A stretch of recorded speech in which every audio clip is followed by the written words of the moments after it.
Hello everyone and welcome to our fourth session where we're writing a story and thinking about fronted adverbials. I really hope that everyone is well and safe at home at the moment. I'm thinking of everyone in my class and anyone else who might be watching. Let's read the story we've been writing so far.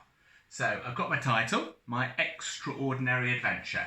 Now, for my story, I've written this, setting and finding the object. I've written them in red, just to remind us all that we're following our plan that we wrote in the second lesson. You're not going to write setting and finding the object in your stories, though. So, curiously, which means strangely or unexpectedly, curiously, my extraordinary adventure all started one normal day after lunch in the kitchen. I was playing with my brother, but, truth to tell, we were both a little bored.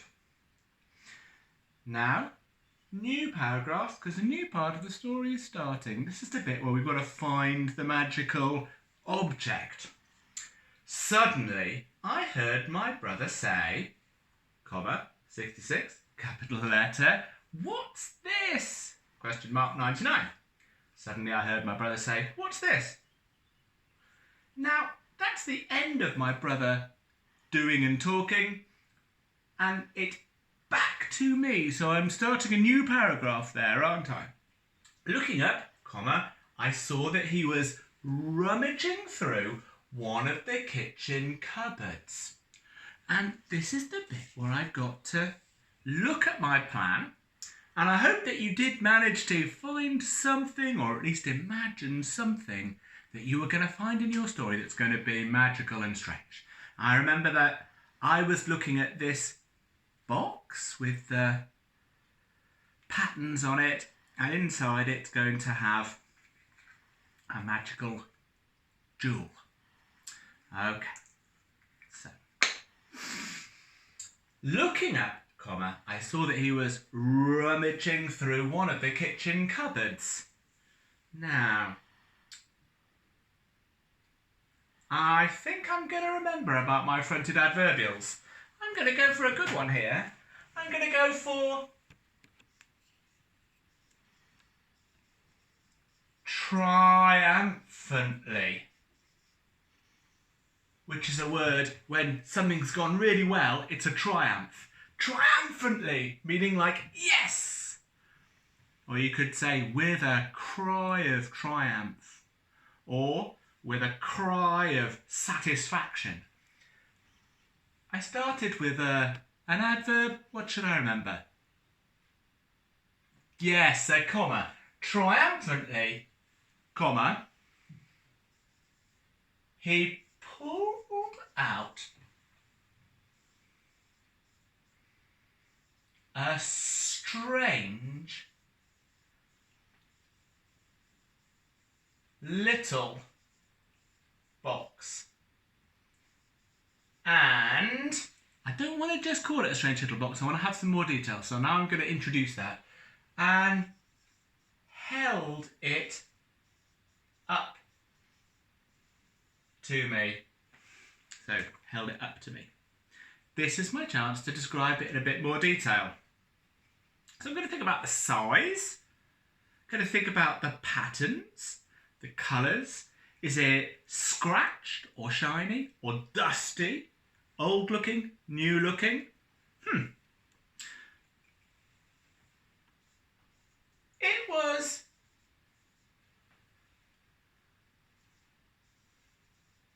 smaller. No, hold on. Slightly smaller than my hand.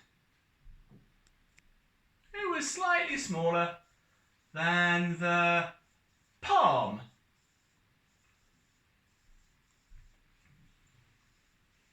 of my hand.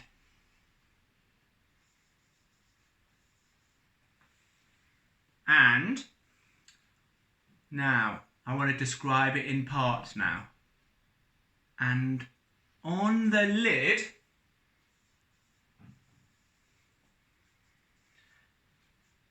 I saw a shiny...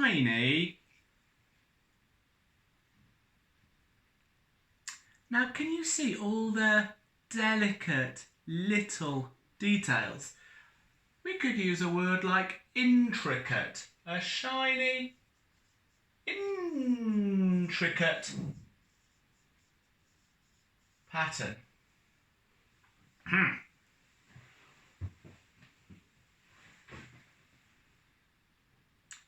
Fronted adverbial. Slowly, comma, I opened the lid and inside I saw... Now I could just say straight away what I saw, but a good writer will build up the suspense a bit. Inside I saw something even more mysterious. Now your reader's thinking, oh, I wonder what that is. So now, new paragraph for what there is. It was a huge... What's it like? It was a huge blue and white gemstone on a silver necklace.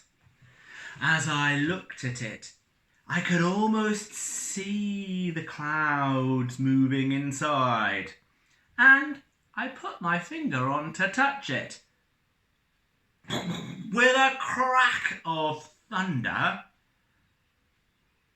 a huge cloud of smoke emerged, and I heard a booming voice. Who dares summon the genie of the gem? I don't know. You can make up this bit of the story. Anything can happen. Your statue or figure could come to life. It could suddenly burst into fire. It could transport you back to the time of the dinosaurs. It could come to life and start flying in your hands. Anyway, make sure you think about fronted adverbials. Make sure you think about some details. And I hope that you enjoy writing your story. Looking forward to seeing it. See you soon, everyone. Bye.